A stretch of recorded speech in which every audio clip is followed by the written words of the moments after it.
सोमवती अमावस्या पर इन पवित्र वृक्षों का महत्व शिव पुराण और सनातन परंपरा के अनुसार। क्या आपने कभी सोचा है कि हमारे ऋषि मुनियों ने कुछ विशेष वृक्षों को देववृक्ष क्यों कहा? क्या केवल एक वृक्ष के दर्शन और श्रद्धा पूर्वक स्पर्श का भी कोई आध्यात्मिक महत्व हो सकता है? शिव भक्तों, सनातन धर्म में कुछ वृक्ष केवल पेड़ नहीं माने जाते, बल्कि देवताओं की उपस्थिति और प्रकृति की दिव्य शक्ति के प्रतीक माने गए हैं। विशेष रूप से सोमवार को पड़ने वाली अमावस्या अर्थात सोमवती अमावस्या भगवान शिव की आराधना और आत्मशुद्धि के लिए अत्यंत शुभ मानी जाती है। आज के इस वीडियो में हम जानेंगे ऐसे पवित्र वृक्षों के बारे में जिनका उल्लेख विभिन्न पुराणों और धार्मिक परंपराओं में मिलता है। साथ ही यह भी समझेंगे कि श्रद्धा, संयम और सही भावना के साथ इनकी पूजा करने का क्या आध्यात्मिक महत्व है। वीडियो को अंत तक अवश्य देखें, क्योंकि अंतिम वृक्ष का संबंध ऐसी परंपरा से है जिसे आज भी भारत के अनेक प्राचीन मंदिरों में निभाया जाता है। सोमवती अमावस्या का महत्व। जब अमावस्या तिथि सोमवार को आती है, उसे सोमवती अमावस्या कहा जाता है। सनातन परंपरा में सोमवार भगवान शिव का दिन माना जाता है, इसलिए इस दिन शिव पूजन, जप, दान, व्रत और पवित्र वृक्षों की सेवा को विशेष पुण्यदायक माना गया है। ध्यान रहे, शास्त्र यह नहीं कहते कि केवल किसी वृक्ष को छू लेने से तुरंत धन वर्षा होने लगेगी, बल्कि वे यह बताते हैं कि श्रद्धा, सदाचार, ईश्वर भक्ति और सत्कर्म मनुष्य के जीवन में शुभ परिवर्तन का मार्ग खोलते हैं। यदि आप इस दिन किसी भी पवित्र वृक्ष के पास जाएं, उसकी जड़ में जल अर्पित करें, प्रकृति के प्रति कृतज्ञता व्यक्त करें और भगवान शिव का स्मरण करें, तो यह एक अत्यंत शुभ आध्यात्मिक साधना मानी जाती है।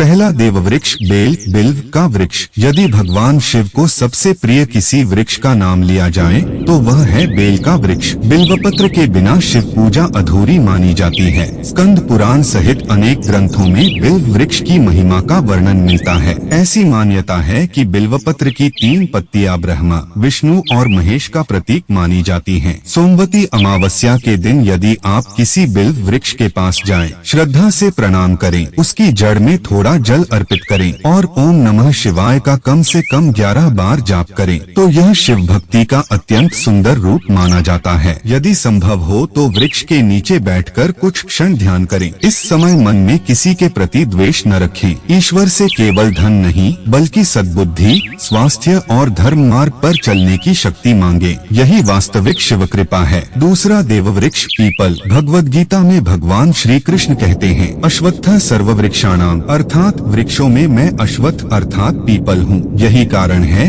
कि पीपल को सनातन धर्म में अत्यंत पवित्र माना गया है। अनेक परंपराओं में यह भी माना जाता है कि पीपल में ब्रह्मा, विष्णु और महेश का प्रतीकात्मक निवास है। सोमवती अमावस्या के दिन प्रातःकाल स्नान के बाद पीपल के वृक्ष के पास जाएं। 1 लोटा जल अर्पित करें। यदि संभव हो तो तिल के तेल या घी का दीपक जलाएं। फिर कम से कम 11 या 21 बार ओम नमः शिवाय का जाप करें। इसके बाद वृक्ष की परिक्रमा करते हुए पूरे विश्व के कल्याण की प्रार्थना करें। याद रखिए, सच्ची पूजा केवल अपनी इच्छाएं पूरी कराने के लिए नहीं होती। सच्ची पूजा वह है जिसमें अपने साथ साथ समस्त जीवों के मंगल की कामना की जाए। ऐसी भावना से किया गया प्रत्येक जप और प्रत्येक प्रणाम मन को शांति देता है और व्यक्ति के जीवन में सकारात्मक परिवर्तन लाता है। अगले भाग में हम जानेंगे वट वृक्ष का रहस्य, शमी वृक्ष की महिमा, पारिजात का आध्यात्मिक महत्व, नीम और तुलसी की विशेषता तथा सोमवती अमावस्या पर सरल और शास्त्र सम्मत पूजा विधि। सोमवती अमावस्या पर देव वृक्षों का रहस्य, वट, शमी, पारिजात और तुलसी की महिमा। तीसरा देववृक्ष वट, बरगद का वृक्ष। भक्तों, अब बात करते हैं उस वृक्ष की जिसे सनातन धर्म में अक्षय जीवन का प्रतीक माना गया है। वट वृक्ष। इसकी विशाल जड़ें, फैली हुई शाखाएं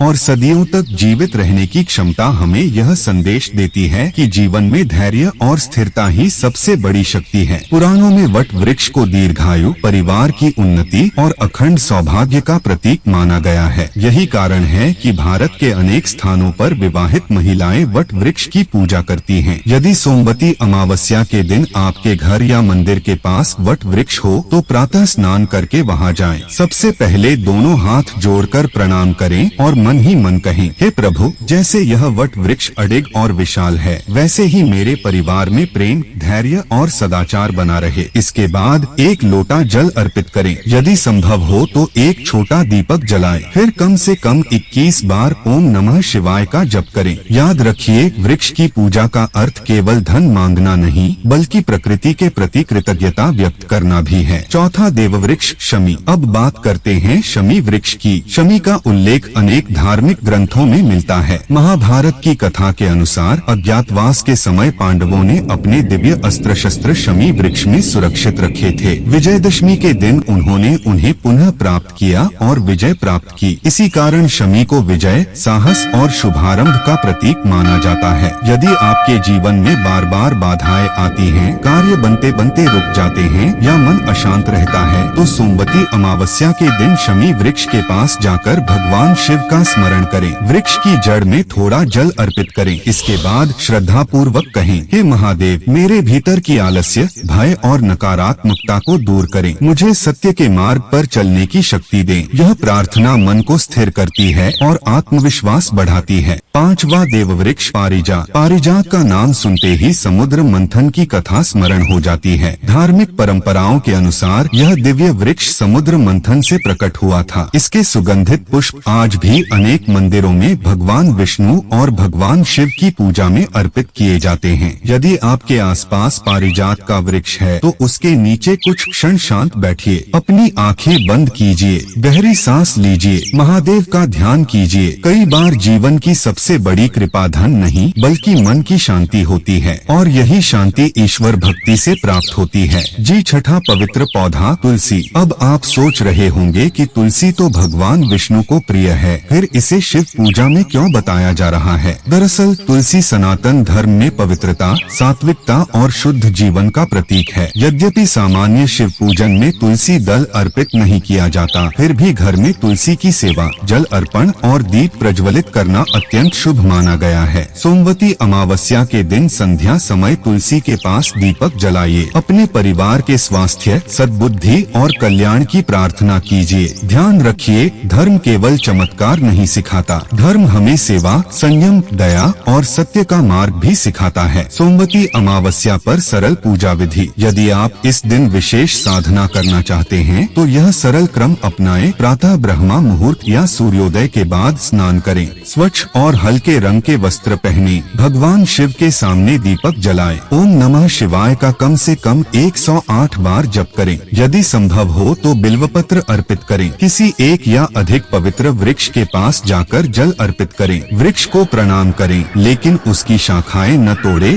और न ही उसे किसी प्रकार की हानि पहुंचाएं। किसी जरूरतमंद को अन्न, वस्त्र या फल का दान करें। याद रखिए, शास्त्रों में दान, सेवा और सदाचार को पूजा का अभिन्न अंग बताया गया है। केवल पूजा करने से नहीं, बल्कि अच्छे कर्म करने से भी ईश्वर की कृपा प्राप्त होती है। अब तक आपने उन पवित्र वृक्षों के बारे में जाना जिनका सनातन परंपरा में विशेष स्थान है, लेकिन अभी सबसे महत्वपूर्ण बात बाकी है। ऐसी कौन सी 3 आदतें हैं जो सोमवती अमावस्या के दिन भूलकर भी नहीं करनी चाहिए? कौन सा छोटा सा पुण्य कार्य आपके पूरे वर्ष को मंगलमय बना सकता है? और अंत में हम जानेंगे वह प्रार्थना जिसे श्रद्धा पूर्वक बोलने से मन को अद्भुत शांति प्राप्त होती है। इन सभी बातों के साथ अगले भाग में मिलते हैं। हर हर महादेव।